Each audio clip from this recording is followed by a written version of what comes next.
Hey y'all, welcome to Kamira's Kitchen. We are going to be making some delicious, incredibly tasty blueberry biscuits from the scratch.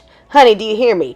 We is competing with Bojangles out here. In fact, we're not even competing because really is no competition. Because what I'm going to show y'all today is so fire, it's so delicious. Everyone in the family is going to love it. Let's go ahead and get into it. Now, as you see, I have already preheated my oven to 375 degrees. I have about a cup and a fourth of blueberries. These are fresh blueberries. I don't typically make this recipe with the frozen ones because I don't like the excess liquid. But if you do use frozen berries, I would try thawing them and then draining off the excess, okay? I'm going to clean these very well, and then I'm going to add some lemon juice. You know, lemon juice brings out the flavor in blueberries. Even though this isn't super lemony, I just like putting on a few tablespoons. I'm then going to toss the blueberries in a fourth of a teaspoon of salt and 2 tablespoons of sugar. Mix this well. You want that sugar to get all up in them blueberries. Y'all already know this is not healthy other than, this being a little bit of fruit. So don't need to talk to me about the sugar we're about to use today. Okay. I'm going to put this in the fridge because you want everything to be cold, right? So I'm going to let this stay cold while we prepare the flour mixture. I am not using self-rising flour. I'm going to make self-rising flour. So what I'm going to do is weigh out 1 pound of all-purpose flour. 16 ounces, y'all, for those who don't know.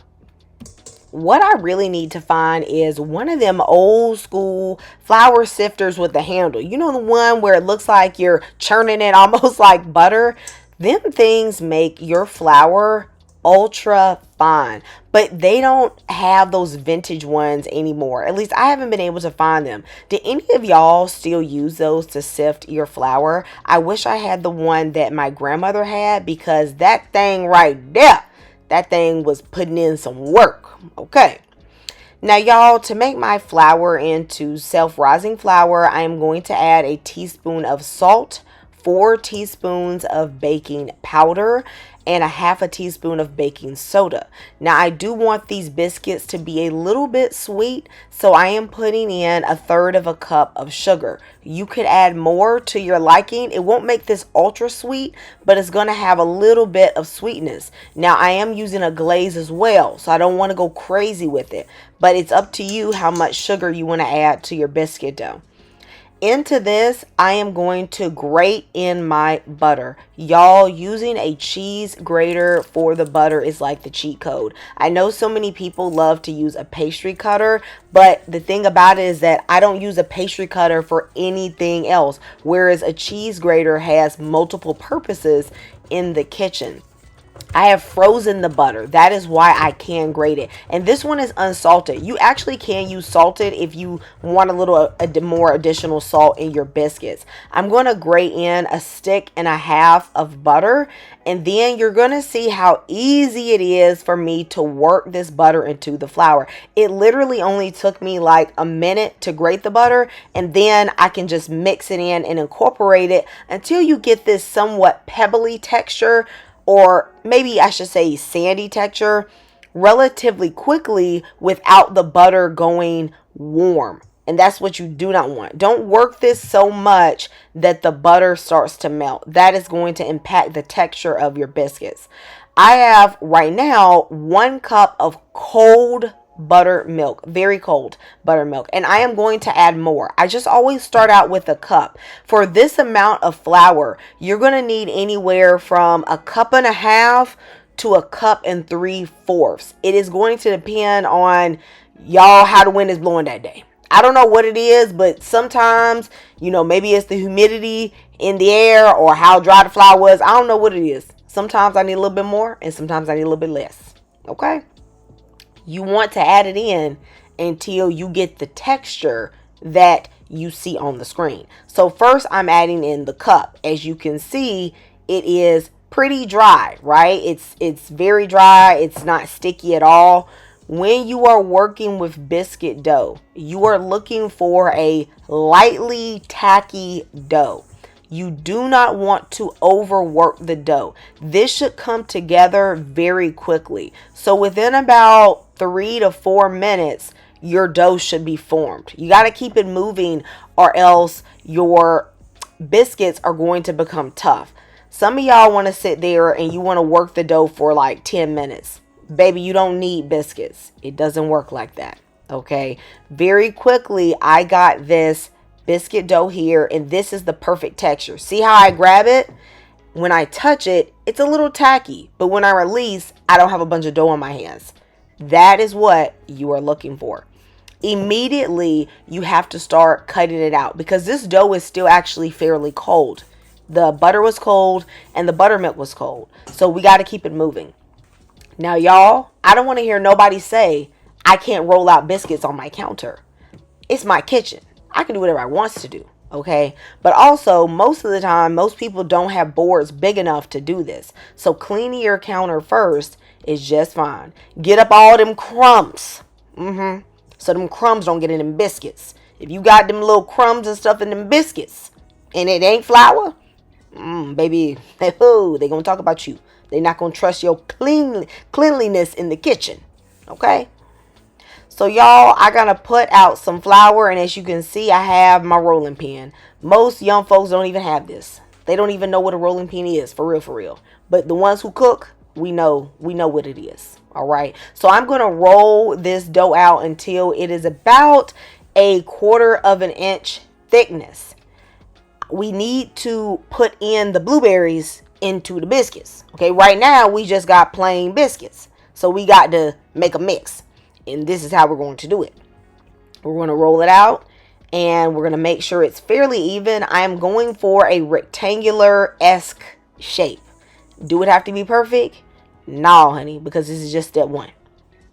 Now I'm going to add them sugar-coated blueberries on the right and the left side of the dough. I'm going to leave the middle open because when I start to fold this over, some of the blueberries should naturally kind of push their way into the middle. And I find that if I add them into the middle initially, sometimes they start falling out. But if you just want to spread them out all, in the beginning, you do you, honey. Okay, you do you. So now I'm going to take this pastry like bench scraper and I'm going to lift the dough up. I honestly think this is the easiest way to get it up without handling it too much. So I would just invest in one of these. If you don't have one though, you could try using a wide spatula and see how that works out for you. So you'll see as I move them over, some of the blueberries have just rolled right into the middle. Be careful with this process because these blueberries will try to roll out on you. They will try to escape. Tell them, you locked up in this dough. You're not going nowhere. All right. Get each side and fold it on top of each other. So I folded this one side down and then I'm going to fold the next side on top of that. This is going to create some nice layers in your biscuit. Who doesn't like a flaky biscuit? Okay. And it's also going to help you mix the blueberries without overworking the dough. You see them escapees right there? We locking them back up. They serving their time. Okay. In the comments, y'all let me know any other fruit that y'all have actually mixed into biscuits before like this. I have only done blueberry. I've never done strawberry or peaches or apple or any other fruit. Let me know ones you've had success with. I would love to experiment a bit and just see what other flavors I can mix into this biscuit base. Y'all, so give me some suggestions in the comments, okay?